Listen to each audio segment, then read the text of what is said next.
1400 বছর আগে যখন কোরআন নাজিল হয় তখন মানুষ ভাবত পৃথিবীতে শুধু মানুষ আর জীবজন্তুর মাঝেই জোড়া বা নারী পুরুষের বিষয়টি রয়েছে। এমনকি আজ থেকে মাত্র 100 বছর আগেও বিজ্ঞানীরা জানতেন না মানুষ আর পশু পাখি ছাড়া অন্য কোনো সৃষ্টির মধ্যে লিঙ্গ বৈচিত্র্যের কথা। কিন্তু পৃথিবীর সমস্ত জ্ঞানীগুণী, বিজ্ঞানী, চিন্তাবিদ, গবেষক আর দার্শনিকদের অবাক করে দিয়ে কোরআন জানিয়ে দিয়েছে, সুবহানাল্লাযী খালাকাল আযওয়াজা কুল্লাহা মিম্মা তুনবিতুল আরদু ওয়া মিন আনফুসিহিম ওয়া মিম্মা লা ইয়ালামুন। পবিত্র ও মহান সে সত্তা যিনি জোড়া সৃষ্টি করেছেন প্রত্যেকটির, যা উৎপন্ন করে জমিন আর তাদের নিজেদের ভিতরেও, আর শেষ হবেও যা তারা জানে না। আয়াতে ব্যবহৃত আজওয়াজ শব্দটি জাউজুন শব্দের বহুবচন, যার অর্থ জোড়া অথবা সঙ্গী। এজন্যই আরবিতে স্বামী স্ত্রীকে বলা হয় জাউজ এবং জাউজা। এই শব্দটা দেখায় এক ধরনের জিনিসের মধ্যেই একে অপরের বিপরীত কিছু থাকতে পারে, আর তারা একে অপরের সঙ্গী বা জোড়া হয়। আয়াতে জোড়ায় জোড়ায় সৃষ্টির বিষয়টি বোঝাতে মহান আল্লাহ তাআলা তিনটি বিষয় তুলে ধরেছেন। 1. জোড়া, যা মাটির নিচ থেকে উৎপন্ন হয়, অর্থাৎ উদ্ভিদের মাঝেও রয়েছে পুংলিঙ্গ এবং স্ত্রীলিঙ্গের অস্তিত্ব। 2.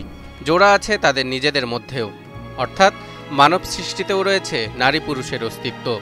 3. জোড়া আছে সেসবেও যা তারা জানে না। দর্শক, এই জোড়া বলতে কি বোঝানো হয়েছে যা আমরা জানি না? কোরআন অবতীর্ণের সময়কার মানুষরা জোড়ায় জোড়ায় সৃষ্টির এই বিশাল বাস্তবতার খুব অল্প অংশই জানতেন। তাদের কাছে জোড়া বলতে মূলত নারী ও পুরুষের মধ্যে পার্থক্যটাই বোঝানো হতো। অথচ কোরআনের এই আয়াত, যা তারা জানে না, এই অংশটি বেশ গভীর ও ব্যাপক এক অর্থ বহন করে। আমরা এখন সেই সময়ের চেয়ে অনেক বেশি উন্নত গবেষণা ও প্রযুক্তির মাধ্যমে জানতে পেরেছি পৃথিবীর প্রতিটি কণা, এমনকি পরমাণুর গঠনও জোড়ায় গঠিত। শুধু প্রোটন, নিউট্রন ও ইলেকট্রন দিয়েই পরমাণু সীমাবদ্ধ নয়, বরং এর গঠন অনেক বেশি সূক্ষ্ম, জটিল ও নিখুঁত। আজকের আধুনিক পদার্থবিজ্ঞানে দেখা গেছে পরমাণুর ক্ষুদ্রতম কণাগুলো জোড়ায় সৃষ্টি।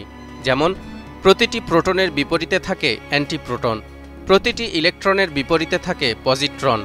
এমনিভাবে নিউট্রনেরও রয়েছে একটি করে অ্যান্টি নিউট্রন। এগুলো একে অপরের সংস্পর্শে এলে ধ্বংস হয় এবং শক্তি উৎপন্ন করে। বস্তুকে জোড়ায় সৃষ্টি করার এই ধারণাটি আধুনিক পদার্থবিজ্ঞানের সবচেয়ে গুরুত্বপূর্ণ আবিষ্কারগুলোর একটি। এই আবিষ্কারের জন্য ব্রিটিশ বিজ্ঞানী পল ডিরাক 1933 সালে নোবেল পুরস্কার লাভ করেন। ডিরাকের এই আবিষ্কার পেয়ারিটি নামে পরিচিতি পায় এবং এর মাধ্যমে বিজ্ঞানীরা জানতে পারেন প্রতিটি পদার্থেরই একটি বিপরীতধর্মী জোড়া আছে, যাকে বলা হয় অ্যান্টিম্যাটার। এই অ্যান্টিম্যাটারের বৈশিষ্ট্য পদার্থের একেবারে বিপরীত। যেমন, সাধারণ ইলেকট্রন ঋণাত্মক চার্জ বহন করে, আর অ্যান্টিম্যাটার ইলেকট্রন তথা পজিট্রন হয় ধনাত্মক। সাধারণ প্রোটন হয় ধনাত্মক আর অ্যান্টিপ্রোটন হয় ঋণাত্মক।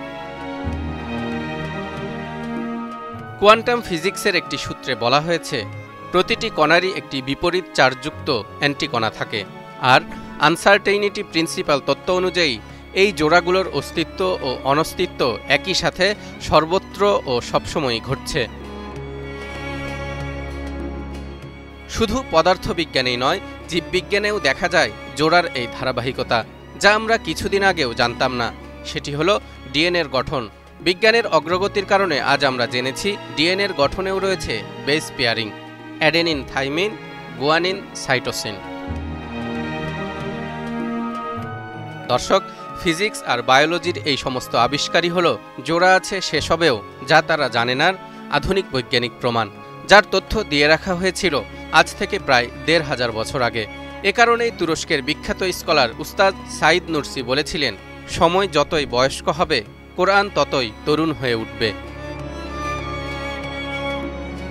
তালহা ইবনে রেজা, নিউজ 24।